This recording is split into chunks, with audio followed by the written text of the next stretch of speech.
and wants to spend 24 hours a day, 7 days a week for 20 years on end doing nothing but baseball. And when you get someone like that, you end up with like Ichiro, who puts up insane numbers. And even Shohei, like 2 Tommy Johns, because mechanically he's got one little flaw. Maybe he can't feel with his body to fix it. Maybe he hasn't gotten the right information to fix it. Arizona, and I know more than the other pitchers around me, and everyone's older than me, and like, screw that guy, get rid of him.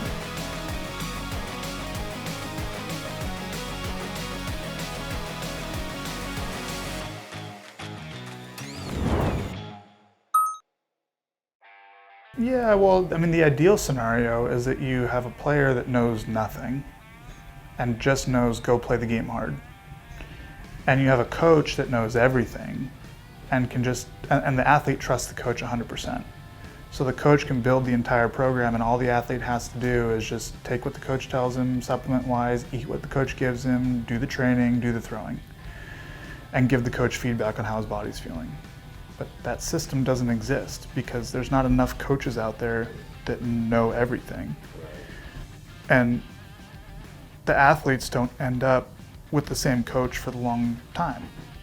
Maybe an organization has a coach like that, but then players get traded, so now they don't have access. Maybe there's a private coach that knows that, but they can't train every player. There's not enough time. Players live in Phoenix or Texas or Florida or everywhere else. So maybe they're not in the same locale, but they have a family, they want to be home. It's just not feasible. That's the ideal scenario. Right. But, you know, unless you have someone who's 100% dedicated to only playing baseball and doing whatever's 100% optimal for that. And there's like 5 of those people in the world, or maybe 10 of those people, I don't know, maybe a couple more. But the vast majority of big league guys don't do it. They're married, they have kids, they have other interests. So you need someone who's not married, has no kids, and has no other interests, and wants to spend 24 hours a day, 7 days a week for 20 years on end doing nothing but baseball. And when you get someone like that, you end up with like Ichiro, who puts up insane numbers because he was just like, I'm gonna do this one thing for 30 years or 40 years, or in his case, probably 45 years when you take from a child all the way through the end of his playing career. But there's just not many of those people out there. Like, so yeah, the injury, I mean, it's not gonna get solved. And even Shohei, like 2 Tommy Johns, because mechanically he's got one little flaw. Maybe he can't feel with his body to fix it. Maybe he hasn't gotten the right information to fix it. He's also clearly a super twitchy, fast twitch athlete, which makes him really great on the field. Super fast, hits the ball very hard, but also like he's predisposed to injury. So I don't know what his workouts are. Maybe he does everything right in the weight room. I look at his delivery and I'm like, okay, I can see exactly why you're putting extra stress on your arm. Right. But I don't know what his other routine is.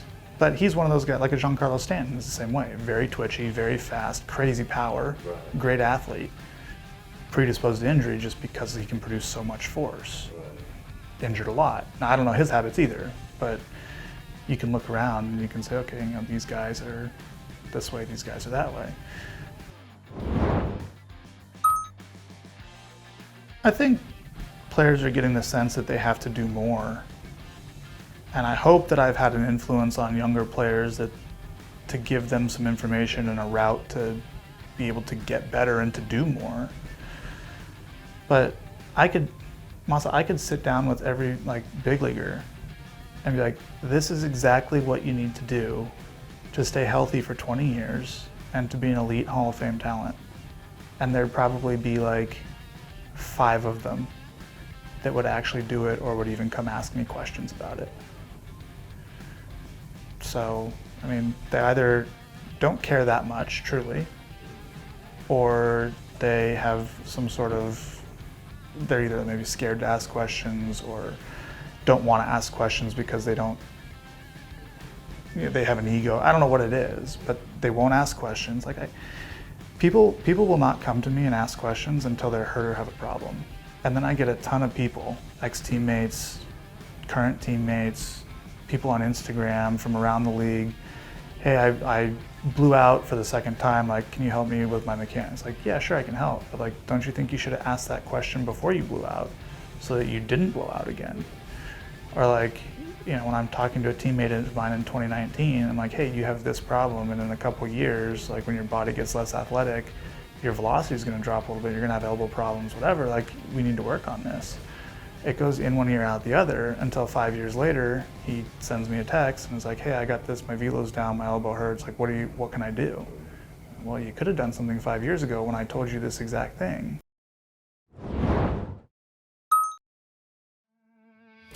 Masa, there's a ton of them. Like, a lot of the young guys like watch my YouTube channel.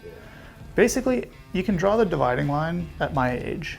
Anyone older than me is like, screw that guy, we hate him, we're never gonna talk to him, because I was different. They look at me like, who's this guy that thinks he knows more than I do or whatever? And even though I do, they just like, they don't like me. Anyone younger than me looks and says, oh, that guy knows something, I should go find out from him. And it's that way on every team I've been on. As I go to Arizona and I know more than the other pitchers around me, and everyone's older than me, and they're like, screw that guy, get rid of him. I go to Cleveland, and if you look at, like, as the team ended up being slightly younger than I was, everyone, Bieber, Clevenger, all the young guys, Plesac and Savali and all the young guys, like, Trevor, like, can we talk about this, can we talk, and they all have a great relationship with me. So now that I'm 34, like, a lot of pitchers in the league, they'll never say it publicly because they're scared to be associated with my name because the media will go after them and like make a big deal. Like, they tried to cancel Mookie Betts of all people for saying that he supported me, and they made a big deal of it. But I can't tell you how many guys that text me and talk to on Instagram DMs that I train remotely using 4app, that like, I'm talking to guys on like more than half the teams. Like, guys from basically all the teams have come through my gym. You know, teams won't sign me because they don't want to like be associated with me or whatever their excuse is, but they're more than happy to send all their players to train with me. So yeah, I have a huge influence on the players, and basically everyone that I talk to is very appreciative and learns a lot, and we have a great relationship, and it's great. I enjoy helping people. But still, like, it doesn't solve the larger crisis.